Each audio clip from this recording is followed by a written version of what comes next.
for you to start making healthy choices. Not choices that are just healthy for your body, but healthy for your mind. A very good evening, everyone. Myself, Pavni of grade 7 from GD Goenka Public School, Sector 10A, Gurugram, would like to welcome you all to the talk show Wellbeing session. We are all undergone drastic changes in our lifestyle due to COVID, and these changes have shown their effect on the mental health of all. Today we have amongst us Miss Gurpreet Kaur, our school counselor and psychology teacher. Good evening, Gurpreet ma'am. Ma'am, I would like you to throw some light on the aspects of mental health and on ways to cope up with the ups and downs of our life. Thank you, Pavni. A very good evening to everyone. Today is the World Mental Health Day. World Mental Health Day is observed with overall objective of raising awareness of mental health issues around the world and mobilizing efforts in support of mental health. It was first celebrated in the year 1992 at the initiative of the World Federation of Mental Health, a global mental health organization with members and contacts in more than 150 countries. The theme for this year's World Mental Health Day is Mental Health for All. COVID-19 arose against an already dire mental health landscape that saw mental health conditions on the rise across the globe. Fear, worry, and stress are normal responses to perceive or real threats, and at times when we are faced with uncertainty or the unknown. So it is normal and understandable that people are experiencing fear in the context of COVID-19 pandemic. Added to the fear of contracting the virus in the pandemic, such as COVID-19, are the significant changes to our daily lives as our movements are restricted in support of efforts to contain and slow down the spread of the virus. Faced with new realities of working from home, homeschooling, lack of physical contact with other members of the family and friends, it is important that we look after our mental as well as our physical health. Now the question arises, what is mental health? Mental health includes our emotional, psychological, and social well-being. It affects how we think, how we feel, how we act. It also determines how we handle stress related to others and our choices. Mental health is important at every stage of life, from childhood and adolescence to adulthood. Being healthy emotionally can promote productivity and effectiveness in activities like work, school, etc. A mentally healthy person feels good about himself. They do not become overwhelmed by emotions such as fear, jealousy, anger, guilt, or anxiety. They have lasting and satisfying personal relationships. This pandemic has brought drastic changes in our lifestyles. We are not able to feel the normal us. And this is not only with the adults. The same is the case with the small children as well. They are not having interaction with anyone else other than their own family members. They are missing the fun they used to have with their friends, the fun activities they used to do at school. And the most important, they are missing their independence. They used to get that feeling of independence in school when they were away from their parents. This all has affected the mental health of all. So this year's theme for the World Mental Health Day says it all. As we are adults, parents, and teachers, we have to ensure that we are giving the right kind of platform to ourselves, to our young ones, and to our elders as well. World Mental Health is simply not a one-day event and provides us with the opportunity and advantage to hold the attention of the governments, donors, policymakers, and all stakeholders to ensure action for greater investment in mental health. So it is very, very important to take care of yourself and get the most from life. There are basically few practical ways to look after your mental health. Making simple changes to how you live doesn't need to cost a fortune or take up lots of time. So why not start today? Now I will briefly talk about the various ways which can boost mental health. First practical way is to talk about your feelings. Don't keep everything within yourself. This helps you stay in good mental health and deal with times when you feel troubled. So whatever is going in on your mind, just talk about it. Second way is to keep yourself active. I know you people are sitting at home, the movement is restricted, you people are not going out, but a little bit of regular exercise can boost your self esteem and help you concentrate, sleep, and feel better. Exercises keep the brain and your other vital organs healthy and is also a significant benefit towards improving your mental health. So even if you are not going out, at least you can do skipping, you can do on the spot jogging, you can play badminton. So, I think a little bit of regular exercise is really going to benefit in improving the mental health. Third way is to eat well. A diet that is good for your physical health is also good for your mental health. So, eat a nutritious, balanced diet, have plenty of water, keep yourself nourished. Now, the next way to boost mental health is to keep in touch.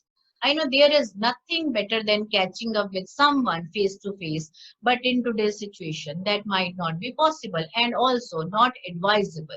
So you can at least give a call or chat. Keep the lines of the communication open. It is just a matter of 5 minutes that you call someone, talk to them, and uh, this will also help in keeping good relations with others. Now, next way for better mental health is to ask for help. None of us are superhumans. So we all go through many ups and downs in life. Many times the things don't go in a planned way. If things are getting too much for you and you feel you can't cope up, ask for help. Your family or your friends may be able to offer practical help or a listening ear. So just don't hesitate, just reach out to them. Another way to positive health is to take a break. Be it a 5 minute pause from your studies or a half an hour break while doing some work. Give yourself some me time. Me time is very important because whole day you are sitting in front of the computers, having online classes, or doing some other kind of assignments or work. So just give yourself me time when you are just uh, taking a break from your usual things. Another important way is to do something you are good at. I always encourage students to have some kind of hobby. And they should engage in it. If you are enjoying yourself, it helps you in meeting the stress. And doing an activity you enjoy probably means you are good at it. And achieving something boosts your self-esteem. The next way is to accept yourself. See, please don't go into the comparisons. Don't compare yourself to your friends. Don't compare yourself to your neighbors. So we all are different.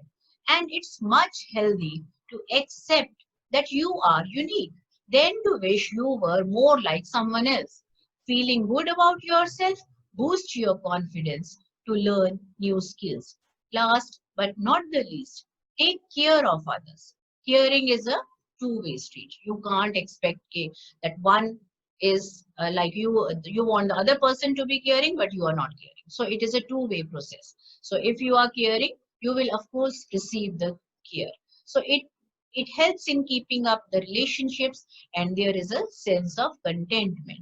In my opinion, I think if we follow these ways in our day-to-day life, we'll be able to deal with stresses and anxieties in a better way. And in the end, I must add that mental health is an investment and not an expense and should be prioritized to avert a further damage. Today, we have amongst us Miss Gagandeep Kaur, a renowned clinical psychologist and a double gold medalist. She is the director of unique psychological services that caters to various psychological needs like career counseling, personality profiling, stress management, etc. Ms. Gagandeep Kaur is a guest lecturer at IILM University, Gurugram. She has worked as a field health coordinator for Expressions 2004, a World Health Organization based program for child and adolescent development in the schools of Delhi and satellite towns. She has also worked as an academic coordinator and in charge of Community Mental Health Forum, focusing on general practitioners' viewpoints in clinical psychiatry and psychology at WIMHANS Delhi. She has conducted more than 500 workshops in different schools, colleges, and universities. She has been very regular at conducting various training programs for prestigious corporate organizations such as HCL, Ambuja Cement, Vyom Network. Her articles are a regular feature in Hindustan Times and Dainik Jagran. She has also done several TV programs with Aaj Tak, India TV, Sahara Channel. These are just a few of her achievements. We are privileged to have you with us, ma'am. With your knowledge and experience, I would like you to enlighten us on the common reasons behind the recent surge in mental health issues among students and also on the ways the teachers and the parents can assist their children in dealing with the mental health issues such as stress and anxiety. Over to you, ma'am. Thank you so much, Gurpreet ma'am. In fact, I'm grateful to Nikita ma'am, the entire team and the management and the entire staff of GD Goenka School, Gurgaon. Thank you for giving me this opportunity. I understand that in the times of Corona, certainly the levels of anxiety are pretty high. It's not only the anxiety, but you are seeing a lot of irritability, anger issues, stubbornness, internet addictions, gadget addictions, sleep-wake disturbances, insomnia issues in children. The stubbornness has increased, and a lot of other mental health related concerns that have increased. I mean, it is very obvious that anything that pushes you to an extreme will, no matter, push even your own mental health to an extreme level. Well, Corona was a situation that wasn't expected, and nobody knew that's going to last for so long. We need to understand that, a lot of people are talking about Corona, it's negative, negative, negative. But I'm sorry, I would like to put a different picture altogether. I understand there are challenges in life, but I believe that any challenge also helps you to figure out your key strength and your key potential. So there are two ways of looking at the current situation. Either you see, oh shit, yeah, why Corona? I mean, it's such a bad, pathetic state. We are all fixed here. We are victims of circumstances that are beyond our control. Or you have another choice to look at this situation as a challenge that pushes you to figure out the best that can come across. So it's more about the mindset. So I personally believe more than the event, it is your approach of how you look at the event or how you deal with it will determine your level of mental health. Well, irrespective of the approach, there are few things that we are seeing in children. So we'll first talk about the key issues and what are the key steps that the teachers and parents can do. And then I'll talk about a basic approach and a generalized way of getting out of the negative impact of the current circumstances. So if I have to say, point out some of the key concerns, the first concern that we see in children these days is the increased level of irritability. Won't that be very obvious? See, human beings have never learned to live in a contained environment. We are not like animals who can be put into zoo and put under lock and key. But Corona has done that to us. In fact, it has made us the animal, and the animals are far more freer. And human beings are not very used to living this kind of in such a restricted environment. For adults, also it is a matter of irritability. But for children, it becomes more because they have more physical energies. They have a need to move out, be it a young child or a teenager. So if they are contained in a particular room, they are likely to be irritable. I think that goes without saying, isn't it? So now what do we do? There are limitations that are there, but what I would suggest, solutions. Solution number one for parent, try and take your children out for cycling. That ensures your social distancing. Also, it's an individual activity. You don't have to interact much. You can wear your mask, your safety guards, but there is some amount of exercise that happens. Second, at least make use of your terrace, the balcony, if nothing, your room, and do some exercise together or some deep breathing or any fun activity. You can even laugh together. It doesn't have to be the so typical, exercises with hands up and body down. I mean, nobody's asking you to do that. When it comes to teachers, I understand children are going to be more irritable and they're also trying to take pangas with you, or they're going to be troubling the teachers by, switching off their mics in the online classes that happen or writing some comments. I understand that because they're also trying to look for their own stimulation, and for the teacher's perspective, it can be irritating. So what I would recommend teachers would be take a chill pill for a while. If you play a game with them, if you become a party to it instead of trying to control and shout at them, they will listen better to you. Secondly, certainly the teaching method has been altered. So you'll have to be more innovative. Try and start your lectures in the form of a story so that the interest engages in, which is more tougher in an online mode. But if you do that, the irritabilities or their tendencies to fiddle away with the class would be less. Second concern that we see with these children is addiction to gadgets. I mean, it is very obvious that these children since can't go out, so what do they do? To spend their time, and the family members are equally busy. The parents are working, either working from home, or some of them are going even out because the lockdown has been, it's now in a process of, we're relieving it off. Now, in that case, the children don't have much of an option but to play with iPads, phones, laptops that they have, or the gadgets that they have. So the screen time has increased. And also, I mean, a lot of parents may not like, but we also sometimes take a respite, because the moment I give the iPad to my child, I'm relieved for those 2 hours while he's watching a movie, and I can do my work quickly, whether I'm working for my organization, for my office from home, or I'm finishing my household chores. So let's try not to make these gadgets as babysitters. I know it is more easy said than done, but what would you do? So the best that you can do is try and make a routine or a schedule where you could fix up your work in a certain manner that while your child is attending the school classes, you can finish with your work. When you take smaller breaks, engage them in the household chores too, give them some responsibilities. It could be watering plants, it could be just decorating the room, and gradually after the work hour is over in the evenings, ensure that you develop some hobby in them that they can be enrolled in. Do not give a complete access to all the gadgets 24/7. Yes, it is going to be a little tiresome, but if you work along these lines, it will be better. When it comes to the teachers, the challenge that they face is the child is attending your class, but in a very passive mode. So parallelly, another window is open where he's playing a game, an online game. And on your Zoom or whatever, Microsoft Teams or Google Meets or whatever, technologies that we use, we see that children are only physically present, and that too in a passive mode.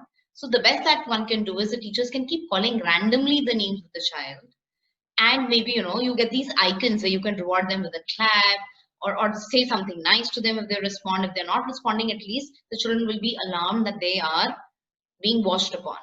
It is recommended that the parents could monitor a little bit around, keeping in mind that they have their own work schedules too.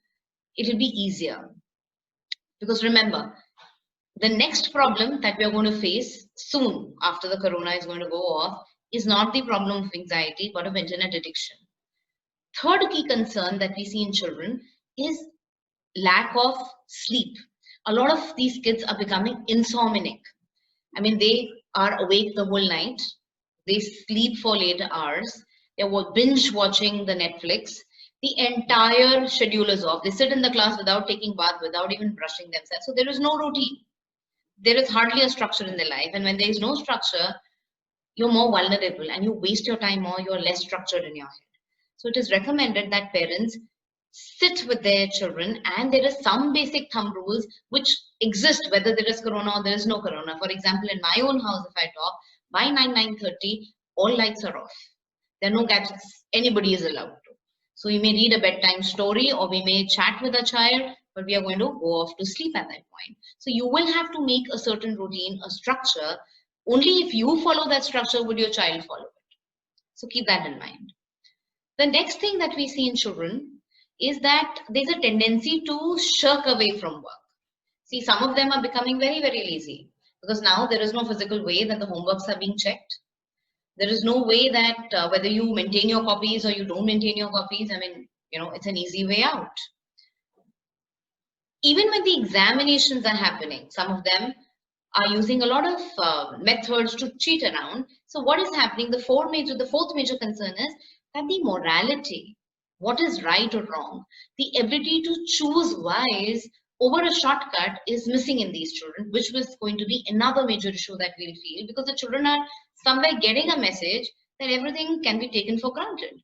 Now, either you crib about it as parents or teachers, or you bring, or take this as an opportunity to help children understand that this is a place where they need to develop their critical thinking and understand maybe these shortcuts may help right now, but what in the long run? Are they actually fooling the parent or the teacher, or they're fooling themselves? So whom are they causing more damage to? I think that's a little chat one needs to have. Today's children are very, very smart. The more you try to control them, the less they're going to listen to you. But the more a meaningful dialogue that you're going to have with them, or you make them think, the better they respond and they know what is wise for them. But certainly they need a lot of guidance. I think that's an open communication kind of a system that one needs to develop with children. Fifth, it is important that your child tends to socialize, because a lot of children are withdrawing. They don't seem to interact much. They're getting down into their shell, and the chances of depression, sad mood, irritability are increasing. I think we need to understand that no matter whatever be the situation, the ability to make a choice is something that each child, parent, or a teacher has. So try and have, as parents, ensure that your child, has some family meetings online. At least with our own relatives, we can once in a while go, because we know at least my home doesn't have corona. My parents' home may not have a corona. So once a week, we can still go and, restrict our movements or interactions, but yet still have them. Even online, we can play a lot of games. In fact, this is all the more important that in the night or on Sundays or weekends, the parents spend some time with children playing tambolas, ludos, or whatever you like, so that there is a sense of cohesion that walks in. There is some degree of socialization that takes place. You can give a WhatsApp call to your relatives, and we can play even online, so that connectivity remains. The distance is more in the physical form and not in the emotional state of the people. So there are no emotional distances, because as long as emotional distance is going to be there, children are not going to feel connected. They will be more at loss. As teachers, I believe, we can still play some games online with children too once in a while. Maybe you could do, I mean, I don't know how your school would allow, what your guidelines are that you need to check with your school. But, we all sit down for a class with a certain target that today we're going to finish this topic. So you could ask your children, if we finish this fast, whatever time we're left with, we could play Antakshari online. We could play some game online.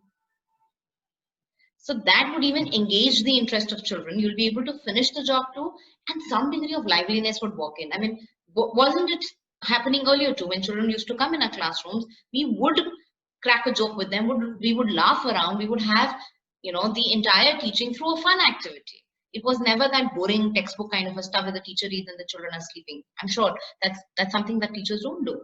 But in that online mode, something like this can also be inculcated so that it becomes easier. I think these are some of the key concerns that one needs to deal with when it comes to children and parents. I know another very, very important thing for parents is, now there are two kinds of parents that you usually see. One, who are either least bothered because they're too absorbed in their own lives. Second, who are over concerned and want to be the perfect parent. Now, when you want to be the perfect parent, you forget and you take a lot of toll on yourself. Even when you shout at your child or you scold him, you're likely to feel guilty. Therefore, it is important Try to be just a parent, not a super parent or an alien. It is okay when you're irritable to express to your child that, beta, I am also irritable. The way you are stuck, I am also stuck here. I'm also working from home. When you used to go to school, I used to get some break in my mind and there was some respite. I understand you need break from me. I also need as much a break from you too. So can we work as a team? Can we share the workload? Can we have a specific time for a breakfast? It should not be that the mother who's a housemaker, she's making 4 breakfasts at 4 different timings because we take it for granted. Earlier, people had to walk out from their houses, so at least there was some structure. Let's not do that. And as a parent, it is okay to once in a while shout at your child or at least to express, beta, I also need a break. I am also tired and exhausted. I understand that you're howling, you are shouting, you need to run, you need to scream, and there is that small rooms in that we live in, or at least the 3-4 bedroom houses that we live in, but they are not enough. So sometimes shutting yourself in your room and having a dialogue with your children works. So you don't have to be a super parent. Express what you feel. As teachers, yes, it's not an easy job. Teaching was much more easier earlier. And now I think the number of hours of teaching have increased. I mean, your work used to end in the school hours. I think now it's more like an ongoing process. We do understand that, and I think that's the understanding even the parents need to have with teachers, because now it's so easy to engage into that blame game where the parents say teachers are not teaching much or it's so boring. The teacher says, no, we are trying to do our best, but we need some cooperation. So now it's your choice. I mean, that's something where the parent and the teachers need to understand that as long as they don't work like a team, where parents do not, I mean, they need to stop complaining and cribbing, and they need to understand that even teachers are trying their best with whatever resources that they have. And at the end of the day, it's not about who is doing a better job. It's about how can I or we together can make this child grow or develop to the best of their potential. Same way, the teachers also need to understand that sometimes the parents can be little cranky because of their own issues at hand. So let's not get too personal with each other and work as a team and look for a larger good when it comes to the child. See, only when we respect each other, we're able to understand the positions from where all of us are working, we would be able to find more solutions. Otherwise, complaining is so damn easy, isn't it? I think these are few things that all of us can keep in mind. And as I was saying, that the last thing that I wanted to end up was the attitude. See, there are few basic guidelines that are applicable for any parent, child, or a teacher, which will help them to take better care of their mental health. That is one, you need to sometimes accept. As long as you continue to crib, why did Corona happen? Why is life so different? Why is it so pathetic? You will never be able to come with solutions. But if you begin to accept the way life is happening and you say, I understand, or I don't have a choice, so well, this is how life is. So instead of cribbing, can we look for how can I add more joy?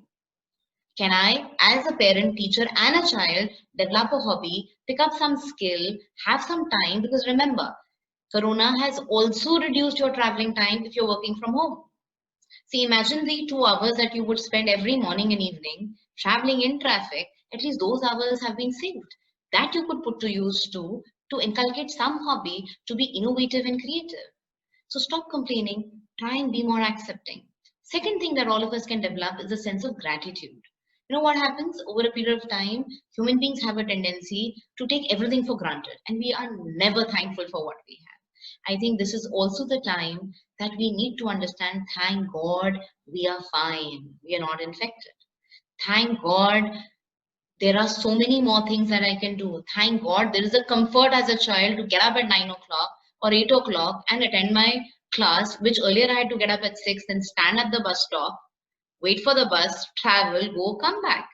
So a lot of my time has also been saved and it is giving me liberty, a lot of lenience too. Can I be grateful for that? Because everything will have a flip side too.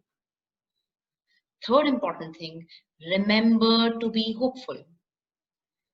Nothing is going to stay forever. No times are static. So this situation will also go. So therefore, do not stop yourself from dreaming. It is a good idea that everybody continues to make plans of traveling or dreaming that once this corona is over, we are going to do this, that. Please prepare a wish list. This wish list will keep you motivated, more hopeful, and more happy. Try and meditate for a while. It puts you at much more ease and calms you down.